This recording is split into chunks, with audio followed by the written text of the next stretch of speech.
he retweeted it. So he didn't. Oh, he didn't make that. He retweeted it. Oh, you didn't know that, man! I'm not the Twitter guy. Yeah, he didn't make that. It makes me feel so much better. Yeah, he retweeted somebody else that put that up there. Okay, and it says at Don Vito 08. A picture's worth 1,000 words. Yeah. Hashtag Lion Ted number 10. Okay. Oh, he did hashtag Never Cruz. I got into a big debate. They were saying, everybody's saying they're not going to vote for Cruz, Never Cruz. I said, there's no Never Cruz campaign. And he said, oh, yes, there is. You living under a rock? So I did hashtag NEV. And the results that came up obviously was Never Trump. Never Cruz wasn't even on the list. So I snapshotted it, screenshotted it, and sent it to him via Twitter and said, hey, I don't know what you're talking about, but Never Cruz is not even in the trend bar. Okay, when you just hit hashtag N. Oh, okay, no. Hashtag NE. First one is Never Trump. Never forget. Netflix and chill. New Year's resolution. Netflix. News. Is there any Never Cruz on Nerd. Never give up. Never give up. That's what Cruz people are. I'm never going to give it up. Oh, that's Kasich. Oh, Kasich is just, wow. Just, it's a sad day, sad day. So this thing in Utah, I've tried to get on that. Let me just lay this out real quick. The numbers were up and down, middle of the road. All of a sudden, the Utah primary went down, and the numbers came in so fast when I was watching as the primaries, the numbers were coming in for Trump and Cruz, and instantly 2% reporting, Cruz 69%, Trump won. I was saying to Brian when he told me that, I said, it feels like they front loaded it. Like there's a little bit of voter fraud going on there. Oh. And then you had that guy saying they were handing out ballots like napkins, and this was a caucus. They were handing out ballots like napkins, and they said, fill them out and put them in this box. And they weren't checking IDs or anything. No, nobody was. And there's so many people who complain about checking IDs. Okay, the thing about Utah, it's a winner-take-all if you get at least 52%. You got to get 52% of the vote, then you get all. He wasn't going to get 52%, so the people in Utah said, oh, we're going to get him. We're going to get him more than 52. We're going to get him, so we're going to give him 100%. We're just going to make all the ballots for Cruz. Right. And so Ted Cruz also pulled a little trickery like he did himself. I mean, this is what he does, riding the rails on the fine line. I mean, it a violation of the rules? Yeah, maybe, but the thing's over with, and what are you going to do now? Right. Ted Cruz sent out a letter. Well, his PAC for Cruz sent out this letter to voters the day of, or right within a couple days of the election, said, bring this down, fill it out, absentee ballot, you can go ahead and vote. Just fill it out. Bring it on down. Fill it out. Bring it down. Hand it to the right person. Vote Ted Cruz. Well, and they had a link there where you could print off an absentee ballot. The problem is the absentee ballots, they stop way before the actual day of the election. So these would have been all invalid. Yes. And they said there were boxes. They were bringing boxes of absentee ballots in. Oh, so the whole thing is just fake. And then this guy, Kit Daniels, posts, Utah voter reveals fraud, quote, I literally had over 50 ballots in my hand. So he could have just sat there and filled them all out. Right. For himself. This is all third-party knowledge. This is all conjecture. This is all whatever you want it to be. I'm looking at a picture of a handful of ballots. Okay. Water under the bridge. It's over with. Nobody's going to do anything about this now. And that's the thing. To go back on it is so tough. And Trump learned, first time around, he learned after Iowa, once the vote is over, it don't go back. No way, no how, no never mind. It don't go back. Yeah, he tried to say something about, because he was worried about the way that the Cruz campaign was telling all the Ben Carson supporters, don't vote for Ben Carson. It's a wasted vote. He's already out of the race. Vote for Ted Cruz instead. So, I mean, there's all these people that are trying to bring up character issues with Trump that are saying go with Ted Cruz instead. Look, nobody's perfect. They all have their little character flaws. Don't even act like you guys are in a completely innocent camp here. No, and that's the thing. I'm not trying to get it to be I'm all against Trump. I'm not trying to, or all against Cruz. I'm not trying to say that, and I'm not trying to say I'm all for Trump. I'm not saying that. What I am saying is I'm laying out the facts of what's going down, and I've got some really, really major reservations for what Cruz is willing to do.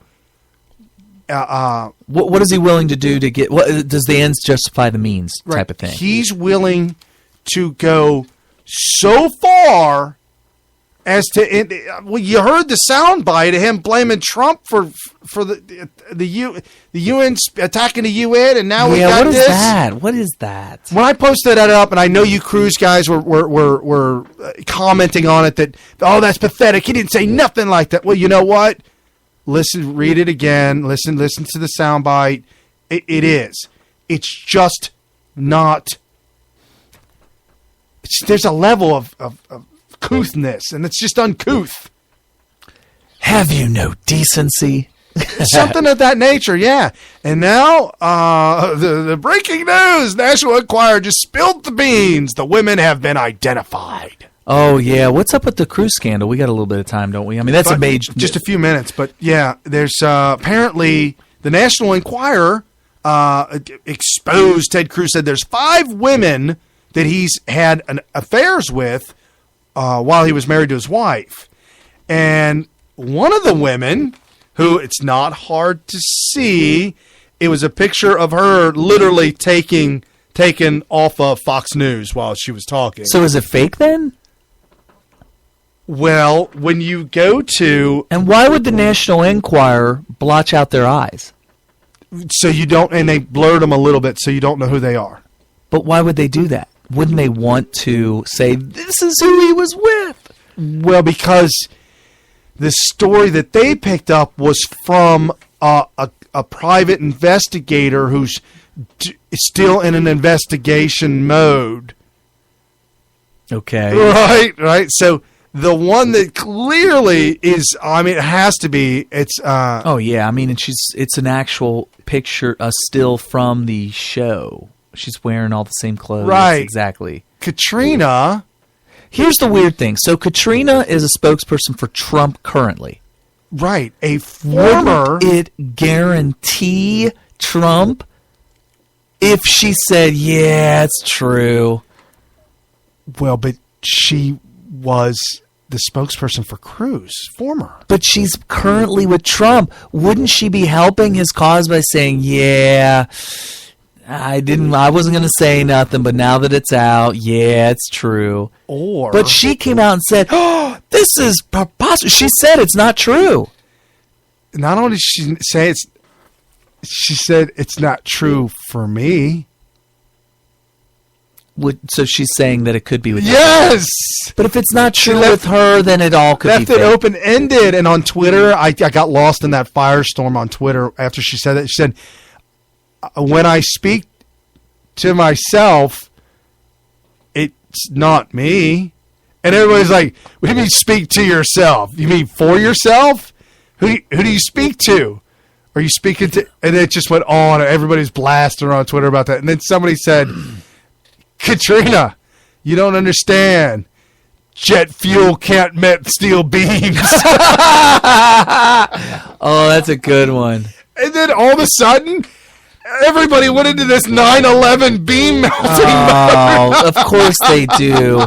People will continuously be stupid for the rest of their lives about 9/11. Jet fuel can't melt steel beams. Oh, I want a bumper sticker. Do you remember the guy, the metallurgist, the welder guy? You're looking at one right now. I am a metallurgist. Yeah, but the guy made a video that went absolutely nuclear. It didn't go viral. It went I'm talking uranium, protons, just the whole thing went nuclear. And this was only like, what, a year ago? The guy, you remember this? He had a steel rod, and he heated it up to like 1,800 degrees. Right. And he said, "Look, it's a wet noodle." You didn't see that? Oh my gosh, his video! I'm sure you've seen it. He said, "I'm getting sick and tired of people saying that the steel won't melt, the jet fuel won't get hot enough for it." And he pulled out a piece of structural steel out of the furnace, and it was 1,800 degrees. And he stuck it in the hole in the anvil, and he moved it back and forth with his hand, bent it, and said, "Look, it's like a wet noodle." He said, "Your argument's invalid," and then it cut off. And it just went absolutely viral. I can't believe you didn't see this. I can't believe it took that long for someone to make that video. Me too. I'm like, dude, it's like over 10 years later. It's like 11 years later. Well, because I told you back in the day. I'm like, yeah, heat, fuel, yeah, whatever. it softens it. It'll make it really soft like a wet noodle, and that was the whole point. And so if you look at the comment section of that video, it just went absolutely nuts. And people were trying to discredit it, but he made an extremely powerful point there. So, but anyway. Okay, so the head of National Enquirer, best friends with Donald Trump. The head of best friend. Oh, Donald Trump. So pretty much the whole thing is just whatever. And I read an article that was anti-Trump, but kind of blew it open a little bit, and they said that National Enquirer is known to throw people freebies or throw a wrench in the works every once in a while. It's just except they were right about John Edwards and O.J. Simpson. Oh, did they convict That's what him Trump said. Of murder? Trump said they were right about John Edwards and they were right about O.J. Simpson. Okay, well, and that's true. Maybe they were right about him as in he was going to be found innocent. I don't know. Well, they still are looking for all the mistresses for Obama because they did post an article about that. Nobody's found any of them. I don't think Obama could have any mistresses. Yeah. I don't think he can. Of course he can. Because boy toys that are, they in that when world, you say Obama, do you mean Michelle? No, I mean Obama, Barry. Oh, Barry. Barry, in that world, they refer to those types of boys that are real effeminate as Marys or Sallys. It's a Mary. It's a Sally. So those would be his... Or a Nancy boy. Nancy boy. That's it. I think that's English. That's the Queen's English. The Queen's English. Is a Nancy boy. The Nancy boy. Yeah, he's He's such a Nancy. So I mean that's what I'm saying, but oh wow, fastest 3 hours in any radio station I have ever listened to or been in my entire life. What do you say about that? I think it was another awesome episode, and unfortunately that Twitter guy didn't call in. I told him give him a call. I said you could tell us we're full of crap if you want to. Yeah, Mr. Producer said he did get calls. We were being bashed, but none of them were that guy from Twitter. It's a shame because I wanted him to throw his 2 cents in. I mean, maybe he can convert me. Please, somebody out there convert me. Help convert us to understanding why. Try to get us to never vote Trump, even if it means letting Hillary, progressives, and the communist ideology take over America, including the burning of the Constitution. And even our family members who don't like Trump or not down with Trump are still they're saying that there's no such thing as never vote Trump for them.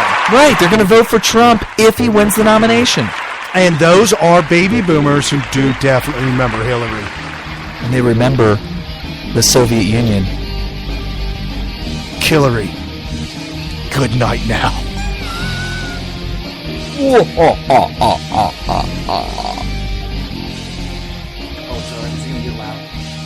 Why is it get so quiet? with unfathomable power. What kind of power? Unfathomable. It's